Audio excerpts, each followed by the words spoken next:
figure out this pointer. Okay, Dutch Harbor, Alaska here. It's the Bering Sea area. This area out here is all deep water, so we're just concentrating on the lighter blue area. This area here is Bristol Bay. That's where all your red crab are caught. The big king crab you see on the show. That's where we're fishing in this area. Now the snow crab or apelio crab are up on this area here along the edge. They're a little bit deeper. And the tanner crab or bear-eye crab are in between. As we move out here into the Aleutian Islands, we have my favorite fishery, which is the brown king crab fishery. And it's a deep water king crab. And we fish those all the way out the Aleutian chain here, all in between these islands. In the late 80s to the 90s, the Bering Sea crab fleet averaged about 100 boats.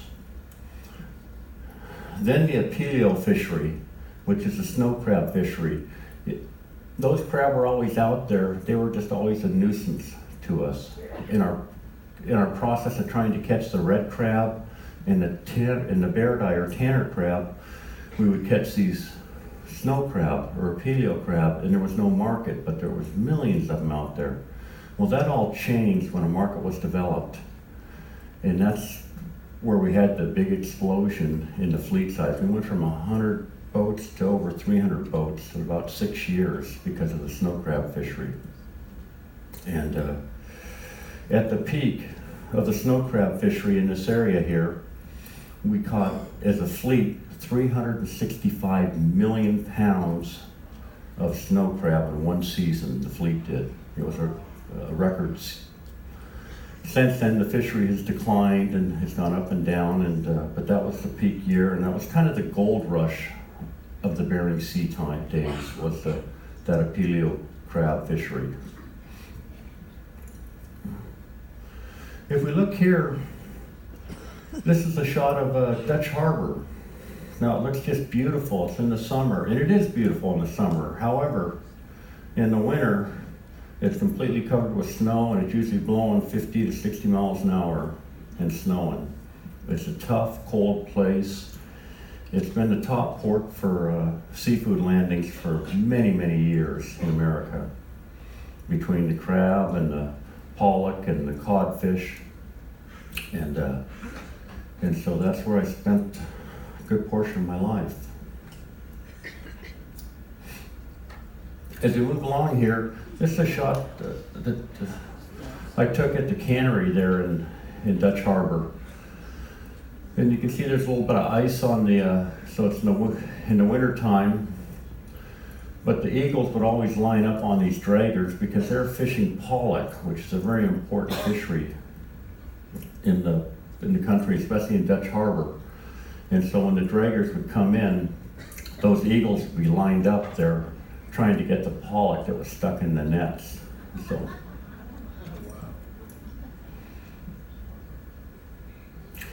okay, here it is. This is the early dawn, and this is where it all started for me. Now I've got a little bit of a adventure to tell you about. I needed to get to Dutch Harbor to get on a king crab boat. That was my dream. 19 years old. I didn't know anybody. And so what I did is I got a job working at a fish packing plant, or as we call it, a cannery. I think back then it was about $3 an hour. You had to sign a 6-month contract. But at least it would get me up to this area where I thought that I could maybe then get on a boat. So I served my contract out, and contract ended in November. And so they paid your airfare out of there when your contract was done, but I wanted to find a job on a crab boat. I didn't know anything about the seasons, the health of the fishery, or anyone, but I knew that I had to get to Dutch Harbor. I was currently in Akutan, which is a little native village was a processing plant that had just been built about 60 miles away. There's no airport, so you have to fly out when the weather's good on a float plane. This is in November, so what I did is I got a ride on a dragger that was going from Akutan to Dutch Harbor, about a 6-hour boat ride. I'd never been on a large boat in the Bering Sea, but they were willing to give me a ride to my destination to try and find a job. So I got on that boat in the evening. We come out of the harbor there in Akutan, and the weather is miserable, and I'm immediately seasick. Now this captain and crew, they're just giving me a ride, they're just being nice. And so I'm so sick, and I'm out on deck. And I think we get into Dutch Harbor about 2 in the morning. Now I've never been there. I don't know anybody there. We get in about 2 in the morning, we pull up to this cannery, and the weather is just blowing and snowing, and we pull up. The captain of the vessel says, "Okay, we're here, get your stuff, get off." I grab my sea bag, I climb up this long ladder up to the top of the pier, and it's 2 in the morning, I can't see anything, it's a whiteout. And there's a big cannery and some other buildings there. And I just found a good spot to huddle up and try and make it through till daylight. And then I was going to start my search for a job. And so that's what I did. And I hunted around for a few days looking for a job, and the season had just ended, and it wasn't a very good season, so there really wasn't any job openings until I heard that they were looking for an engineer on this boat, Early Dawn. And so I thought to myself, heck, I grew up around boats, and I worked on my own car, and I figured I was somewhat mechanical, so I'd maybe just try and buffalo my way into a job here. So that's what I did. I went down to the boat, and the owner of the boat at the time was just getting off the boat to fly back to Seattle where he lived. And so I don't think he really cared too much whether I was qualified or not. I think he was just trying to fill a spot since he wasn't going to be on the boat. So he hired me. And I hadn't met the new captain or the relief captain or the crew. So I just get down to the boat with my sea bag. I just crawl on board the vessel, and I hear this shrieking alarm go off on the vessel. Really loud. Never been on a boat before, never been on a boat that big, other than the boat I just rode on to get there. And so the alarm is making this horrible noise, just screeching, and I hear from up in the wheelhouse the captain yell down on the loudhailer, which is a speaking device, for the engineer to deal with it.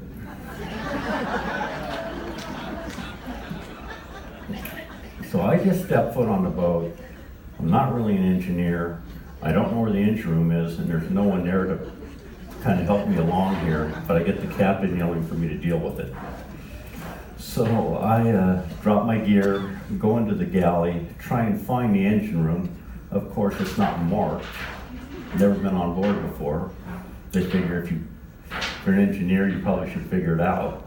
So opened a few doors, found the door to the engine room, started going down the stairs to the engine room, and I first few steps down these stairs, I see this massive engine room. It's painted all white, it's beautiful, it has hundreds of valves and motors, but right on my left is this blaring noises, screaming. I see this panel, and it has about 100 different switches on it with a red and green light. And each one has a label identifying what that alarm goes to. Well, of course, I'm trying to scan this entire panel, figure out where this noise is coming from. Fairly quickly on, I notice a flashing light. I reach up with that toggle switch and flip it the other direction, and the noise stopped. And that became the start of my engineering on the vessel. Needless to say, we weren't going fishing for a week, and I used all that week to get as educated as possible in that engine room and to learn it. And so that was that's what I ended up doing there. Now, everything was going good. I loved the job, and wasn't making very much money because the seasons were kind of in transition. Opies hadn't really started kicking in. Red crab fishery was kind of falling on us, and so but I just loved it. Had a passion for it, and I worked hard. A couple of years later, we're out fishing Apelio. That snow crab fishery is starting to really become a growing fishery, a real profitable one. I'm out on deck fishing. If you're just because I say I'm an engineer on the boat doesn't mean I'm not on deck working. All the engineer and the cook, all that means is we all work out on deck, we all work the same amount of time. You just get an extra 0.5% on your pay for either being a cook or an engineer.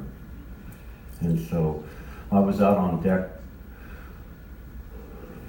in February during the Apelio season, and I was young and healthy and kind of a strapping young man at that time. And so I worked what was called the stack. I was a stack man. I'd climb up the pots. Those of you that watch the show, when we stack those crab pots up high, you know what I'm kind of talking about. But I was a stack man that had to climb up those crab pots as we were stacking them, try and locate those pots as the crane operator brought those pots to me, and try and put them down so they were square on the pot underneath them, and then tie them down really quickly so the stack would remain stable, so we didn't have a shifting problem. And so I was up there doing that. We were running full speed, and the communication between the stack man and the crane man is really important, because he can't see a lot of times what I'm doing, and so he needs to just not do anything until I tell him to come up on the crane or move to the left or move to the right or hold it. And we were in a situation where we were stacking in the middle of winter. The weather was horrible. I had given him a signal because the crane was still hooked up to the pot, but I didn't have it quite lined up. It was going to take me a few minutes to get it lined up, and then I'd get a tie on the pot, and then I would tell the crane operator to come down on the line. I'd release him, and he'd bring the crane back to pick up the next pot. That's kind of how the stacking process works. Well, what ended up happening is he saw me up in the corner there struggling on top of the stack of pots, trying to get it pushed and lined up a little bit. The pots are about 650 pounds, but you can get down low and you can get them moved a few inches to make sure they're all squared off. Well, he took it upon himself to help me, and I didn't see it. So as I was down pushing this crab pot, trying to get it in place 20 feet up off the deck, he swung the crane outboard to try and move that pot and help me. The boat took a really hard roll to the port, and the pot took off with me on it. So it happened so quick, because at the time I was pushing, and then he decided to swing the crane and pull it over, and the boat took a strong roll. It happened so fast I didn't have time to, within a moment, I was flying overboard, still hanging onto this crab pot. But it went over with such force that it broke my grip and I became airborne, and I was in the water. Now, I'd always talked with my buddies on other boats and my deck crewmates, and I'd always told them, hey, if I ever get knocked over, I'm gonna get out of my rain gear. If I have time, I'm gonna get my boots off. I'll be fine. Young, strong. Well, all that went out the window that afternoon. But when I went flying through the air and I hit the water, it was at least 30 seconds before I could catch my breath because it was so cold. It's like getting the wind knocked out of you. So I ended up sitting there in the water just trying to catch my breath. Meanwhile, I didn't factor in 12-foot waves blowing 35 in the wind chop. You know, it's all fine and dandy in your head when you think, well, shoot, yeah, I'll just get my jacket off and when I hit the water, I'll just be swimming along and go up over the waves and down and, you know, swim back to the boat. Well, none of that occurred, and so I'm in the water, the boat's taking off. We're backstacking, which is the term used when the boat is stacking it or running to make more room on deck. So the boat was going at 9 knots. So I see the boat taking off and it's going. I see the boat start to make a turn, then I see the boat stop. And what ended up happening is the captain owner, my future partner in many of these vessels, in a panic, he killed the engine because I saw the boat stop, and so there was more time delay, and then the boat fires up. But in that kind of weather with a huge stack of crab pots on board, you can't make sharp turns at high speed because there's stability issues. That's how a lot of boats roll over. And so you have to be very careful on your turning and maneuvering when you have a large stack of crab pots on board. So the boat comes back, and I'm still in good shape in the water. I'm cold, but I'm keeping my head up above water. I'm able to get back to the surface. I haven't got completely waterlogged yet. The boat comes up alongside me. It has to stay about 30 feet off, so right about here in the water when it comes up to me slow. Pat, my deckhand, was on the bow with this life ring here. Everybody else was lined up on the deck.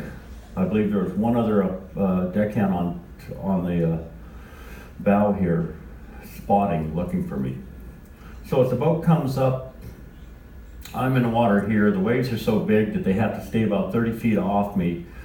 Pat has a life ring. In a panic, he's grabbed this life ring. It's been on the boat in that location, one on each side, ever since I got on the boat. We've never moved him, we've never touched him. He grabs it, unties it, runs up to the bow here. I'm here. He goes to throw the life ring, and the life ring does not hit the water because it's bundled up and it's tangled up, and it's been that way for years. So life ring falls, hits the side of the boat, boat's still moving. I'm no longer here, I'm here. Then the hook man that's throwing the hook, those of you who watch the show, when we throw that grappling hook to grab those buoys and pull them in, well, that's what he's trying to do, and he's trying to get the hook to me. Meanwhile, the other crew members, the two up in the bow, have scrambled down and are grabbing buoys or fenders, crab buoys, and throwing them in the water, anything they can to try and get something that'll float to me. But the boat was moving so fast and the weather was so crummy that I ended up here, and then I knew it was going to be another turn before they could come back. They'd have to do a turnaround and try again.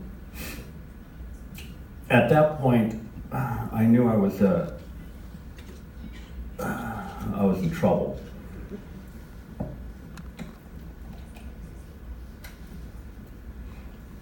Excuse me, because I was getting really tired, and I was getting heavy, and I didn't factor that in. It didn't even occur to me that as I get my boots filled up, and my rain gear, and everything I had underneath filled up, my sweats, I got heavier. And the waves, instead of being a buoy that floats on the surface, as the waves go by, the buoy goes up. Well, that wasn't happening. The waves were going over me. And so I was spending more and more time underwater trying to get to the surface. So the boat turns around. It makes another pass to come and get me. As it comes around again, it's everything I can do to get to the surface. And so there's buoys and and all kinds of line and things that are really close, but I'm at the point where I can't get to them. So as I fight my way to the surface, there's buoys that they've thrown over that are within 2 feet of me, but I can't swim to them. It's everything I can do just to get to the surface. I can't swim over and grab something. And I struggled back to the surface, and Pat, our hook man, ended up throwing the hook, and it went over past me. As I swam to the surface, struggled back up to the surface to get air. When I came up, I felt that small line come across my arms here. And then within a second, I felt the hook and catch me from behind and kind of impale into my back and my shoulder. And then I knew at least I was gonna live, I was gonna make it. So they proceeded to pull me into the boat, and then they swung the crane over. And swung the crane over because there was no way they could get me on board. It was so heavy. And they craned me up out of the water. And so that was my experience going overboard. And I didn't, I think I was, I don't know, half an hour, 45 minutes getting warmed up. And then was back out on deck fishing.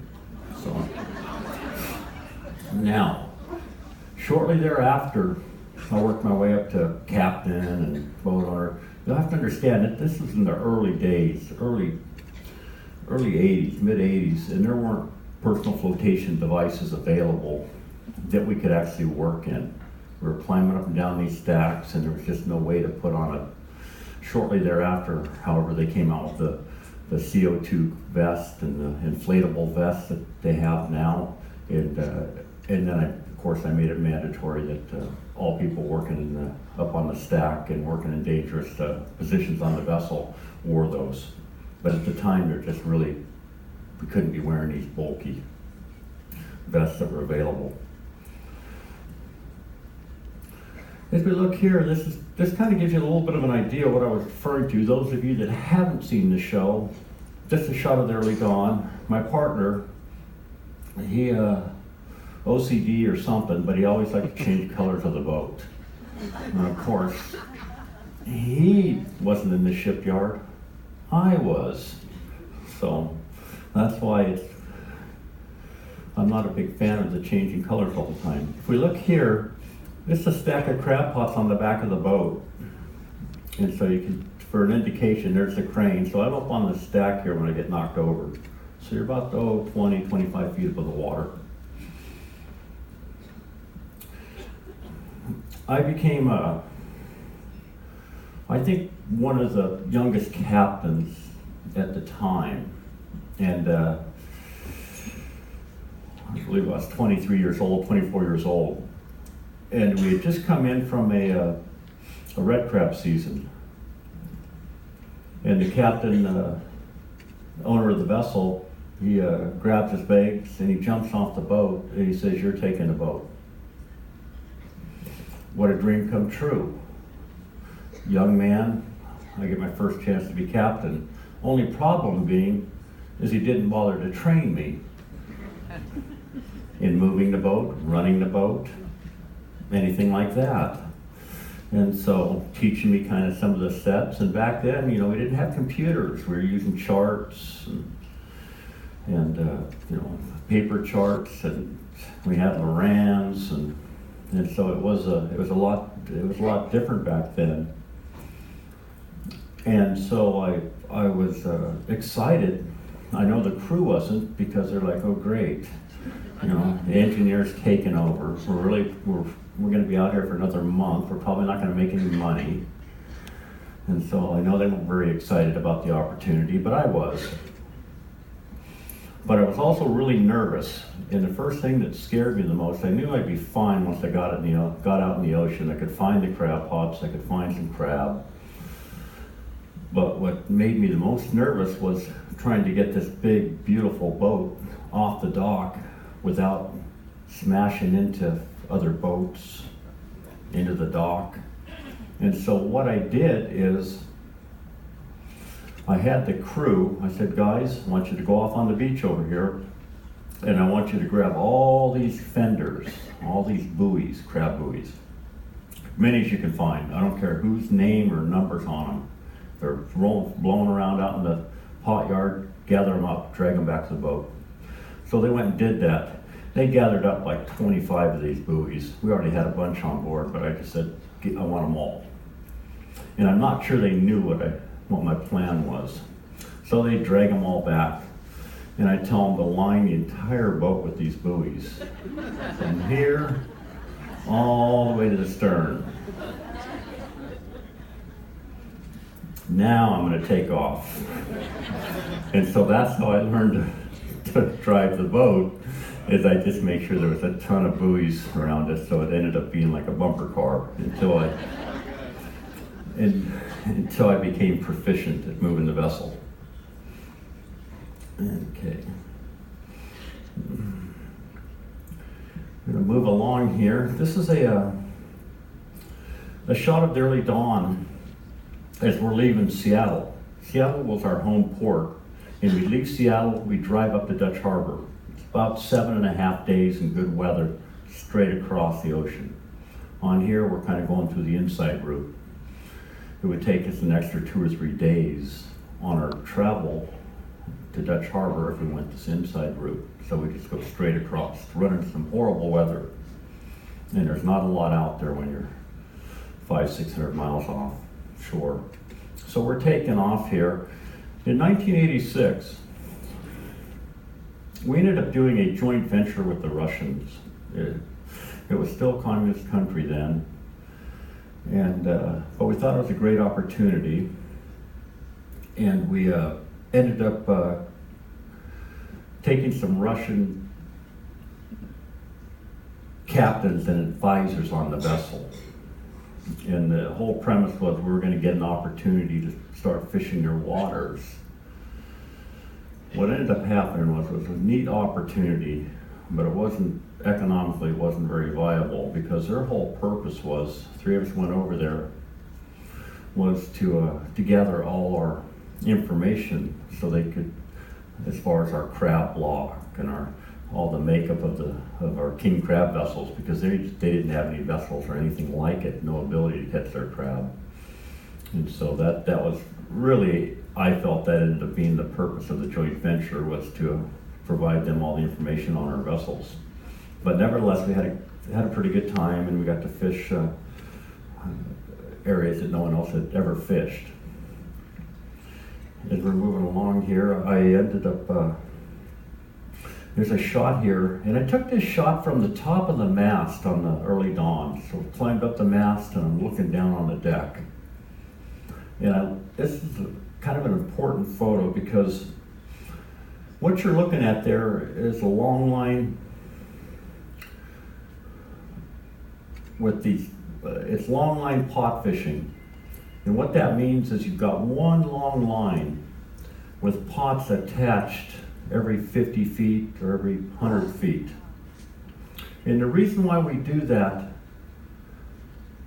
in some fisheries is because we're fishing so deep that you're unable, it's uneconomical or feasible to haul each pot individually up. It would take too much time, and you wouldn't get enough pots hauled.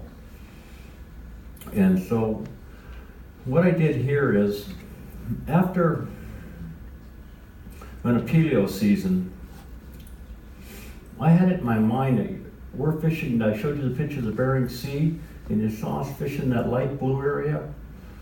Well, after 8 or 9 years, I thought, why in the heck, we're only fishing a small portion of the Bering Sea. What's out here in the deep? And has anyone ever looked? Well, apparently they hadn't looked, so I did. After the season, I had the guys rig up 10 pots, and I had them put 3,000 fathoms of line on the pots. And it took just a massive amount of line. That's why we only set 10 pots, and I set each pot a mile apart, and I went out to 400 fathoms of water. 6 feet fathom, so gives you about 3,000 feet of water.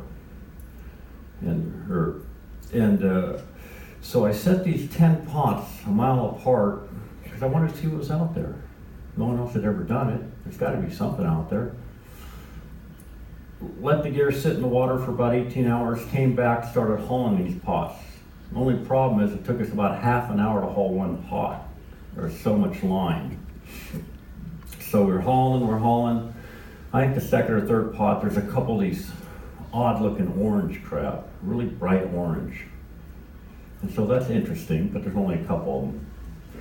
We get down towards the end of the string, I run another mile, haul that string, run a mile, haul that pot, run another mile, haul another pot. I get down to the last 2 pots, I haul one of those up, and it's got about 40 of these really pretty big orange crab. They look like an appeal, but they're bigger. Got longer legs and they're bright orange. It's got about 40 crab in it. So I'm like, wow, this might be an opportunity here. Haul the last pot, it has about 80 crab in it. Now I'm getting excited. So I go throw those on there. The problem was I didn't get any permits or any licenses to go do this. Now I want to go do it. So now I got to go talk to the authorities, Fish and Game, and say, hey, I got a great idea about a new fishery. Will you support me and can I do it? And I was thinking to myself, well, they're like, well, how do you know there's crab there?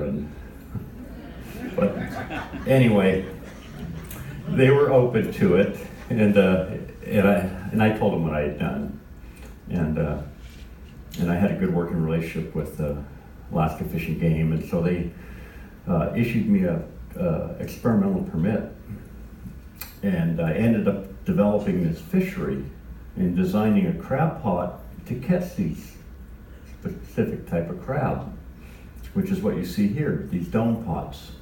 Designed those because we had to fish so deep, and we came up with, we had observers on board and established a size limit and things like that, and they started the fishery. And the beauty of this fishery, it was just below the Pribilof Islands, and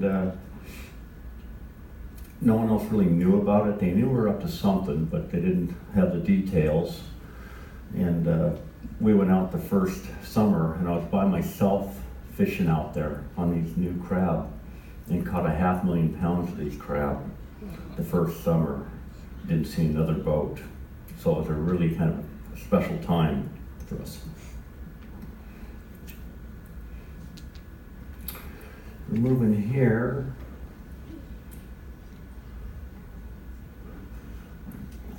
I'm gonna have to move this along a little bit. I'm talking too much and not gonna get through it all, but this is a shot of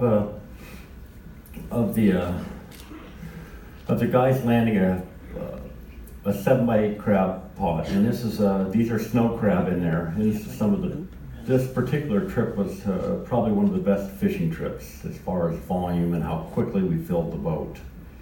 And these crab weigh about 1.3 pounds a piece, and there's probably close to 1,000 crab in there. And so there's the guys, and what I find interesting about this photo is the pot's laying at an angle in the launcher. And if you look at this right here, I know it's tough to see, but this is the location on both sides of the tunnel, which would be the entrance where the crab go in. So if the pot's laying flat, the volume of crab in that pot exceeds the entrance. And what that tells me is that there were so many crab on the bottom that those that were trying to get out couldn't because there was too many coming in. And even though there was an easy way to get out, the door was open, it didn't matter. And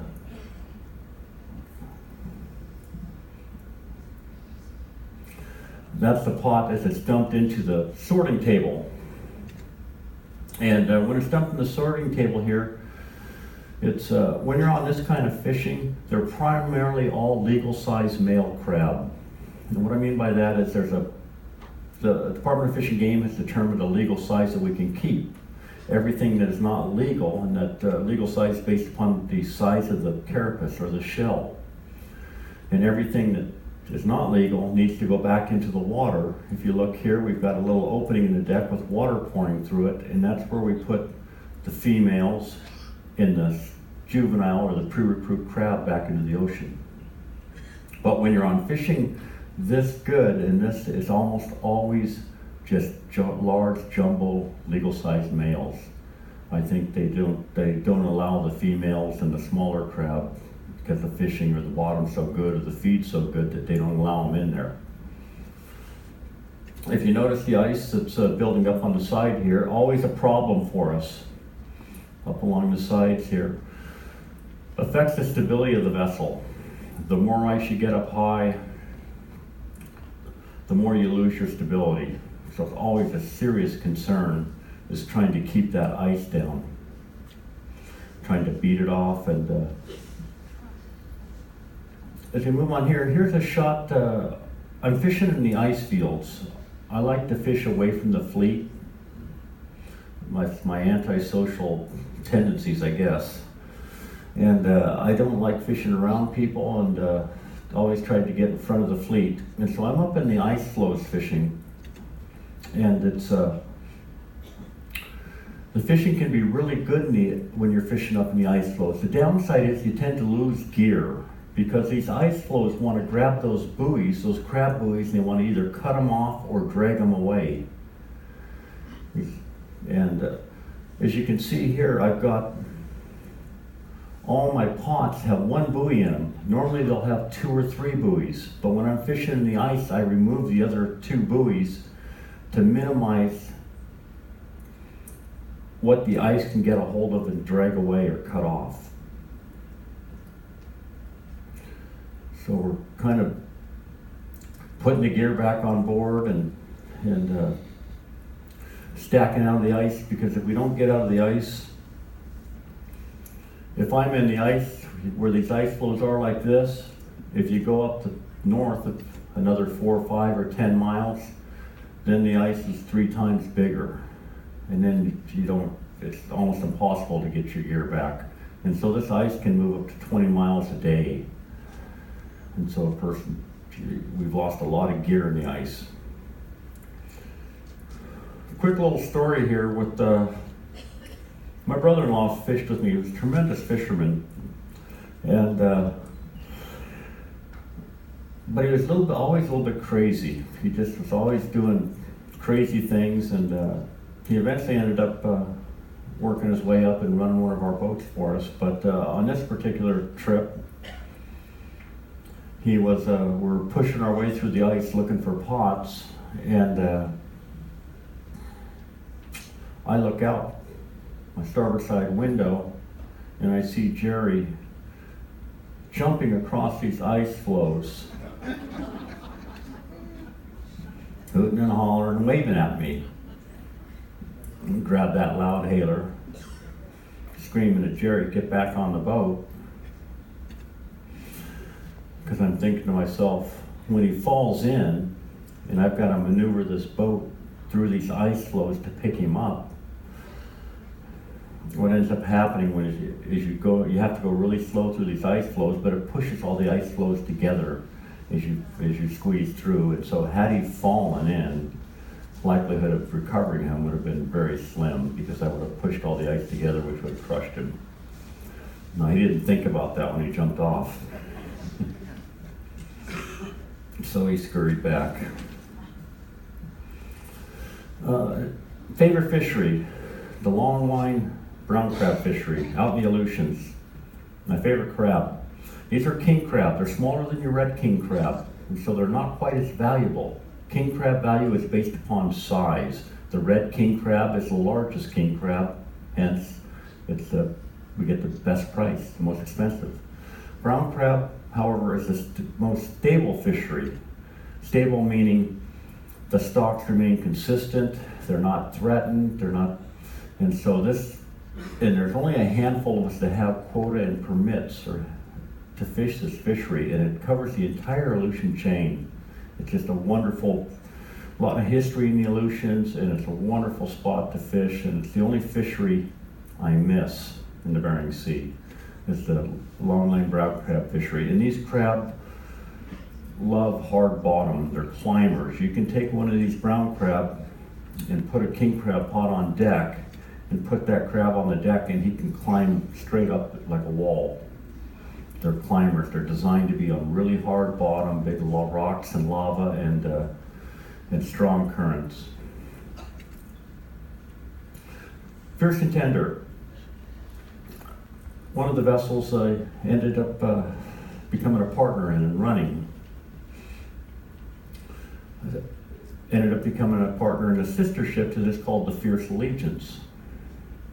This vessel in 2002 or 3, we were approached by a production crew with an idea to create a show. And they asked whether we would be part of it. Take them out, see if this was even feasible with the weather and the conditions and the cold and the camera crews. So we did. We took them out for numerous trips. And after that, they came to the conclusion that they think they could pull this thing off. Hence the company Original Productions working with Discovery Channel, and this is how we started The Deadliest Catch. Made a lot of modifications during this process as far as developing these watertight housings so they could get those good shots that you folks see of the waves coming over and all the neat shots on deck when we're landing crab pots and things like that. But that's how the program started.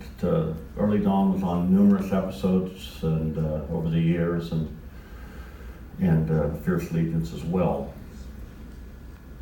Now I'm going to move along here, and they're going to flash the lights at me at some point, tell me that it's I'm running out of time. But this is what I do now. This is my new boat. I'm retired from the Bering Sea. I'm at home with my boys, fishing close to home. I can be a father and a husband again, so I'm really happy. Because that 20 years in the Bering Sea was 4 months fishing, a month off, 2 months fishing, a month off.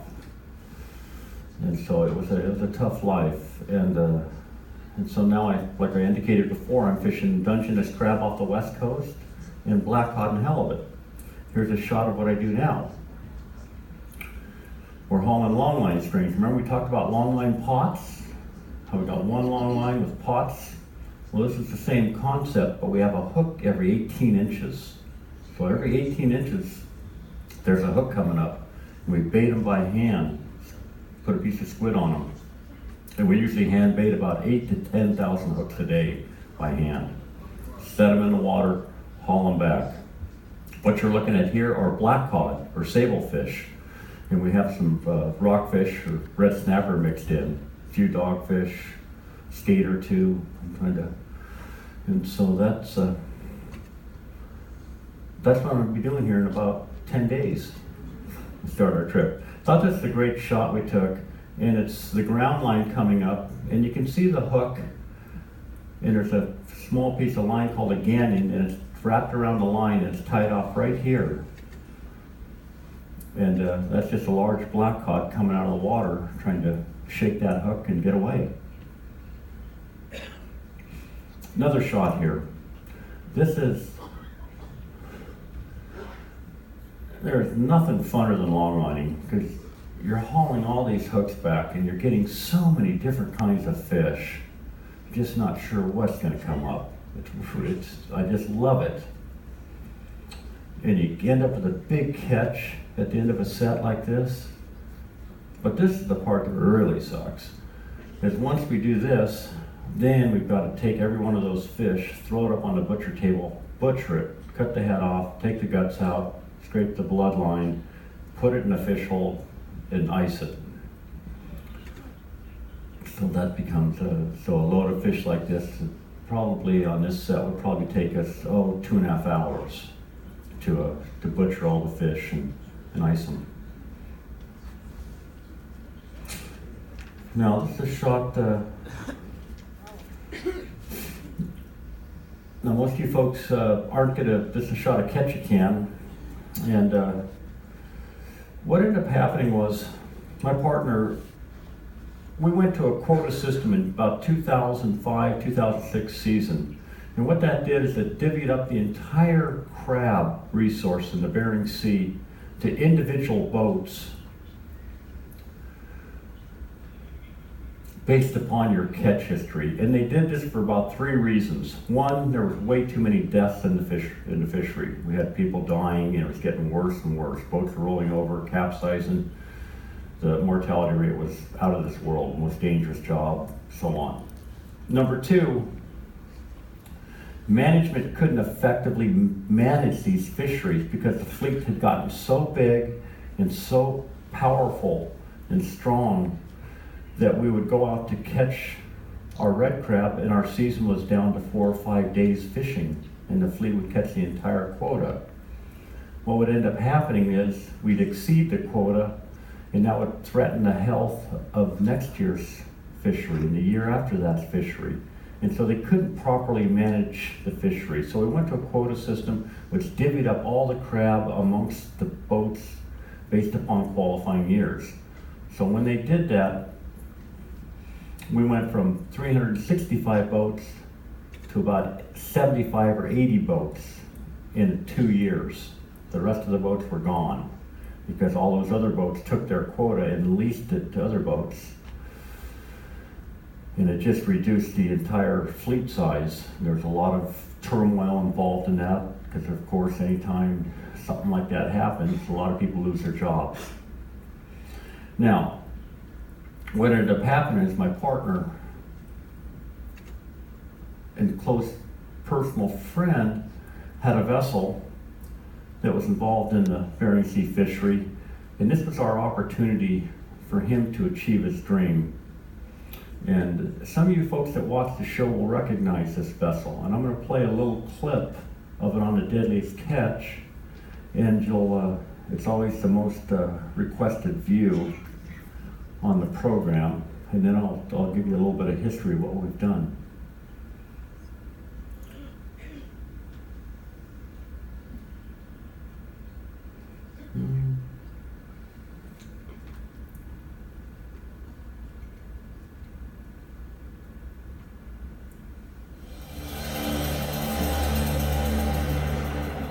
At 3 a.m., 180 miles northeast of Dutch Harbor, the Aleutian Ballad is jogging through 40-foot seas and 60-mile-per-hour winds.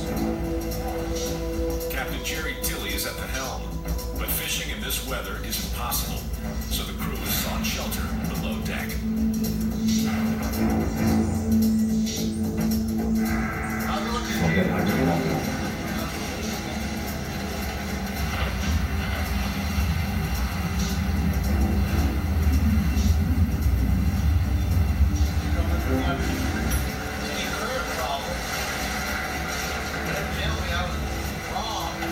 Captain Jerry is deeply focused on the large swells ahead.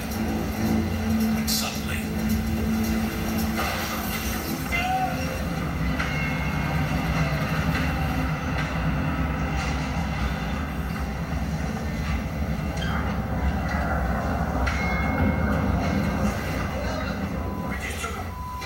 a massive rogue wave the size of a 5-story building has sideswiped the boat.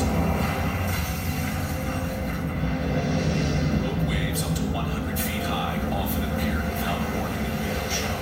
The 60-foot wall of water which smashed into the 100-foot fishing boat turned it completely on its side, causing the engines to shut down because of a sudden drop in oil pressure.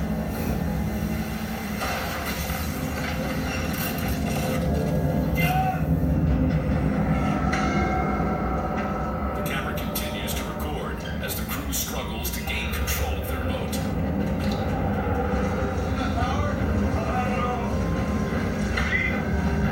The engines are dead. The power is out.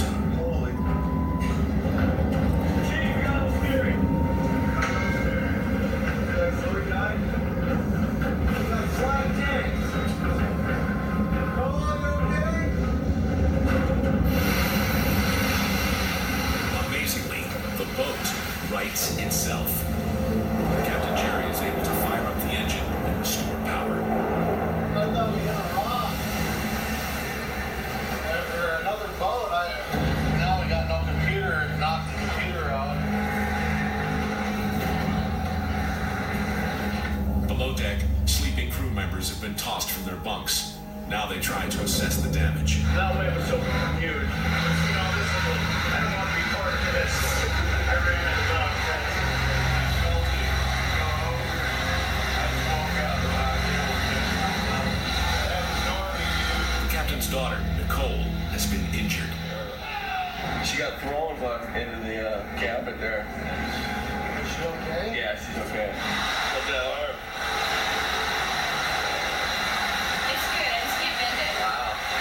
Maybe she This is where Nicole broke the cabinet door with her body.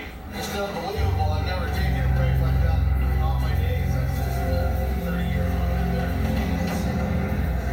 Unbelievable. I've heard talk of roadways, but I've never seen one. Boy, I'll tell you, if that wasn't a roadway, well, it's the shorts.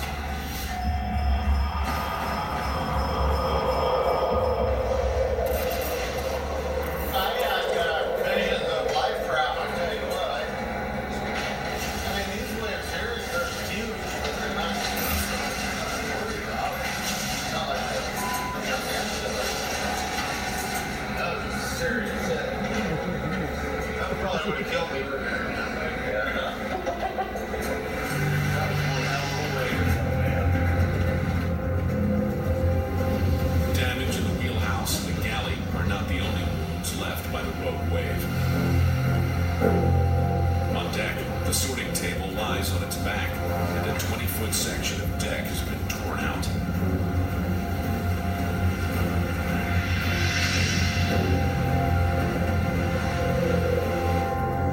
This boat is lucky to have survived the tremendous pressures exerted by the weight of the breaking water. Now, the Aleutian Ballad will head back to port for repairs.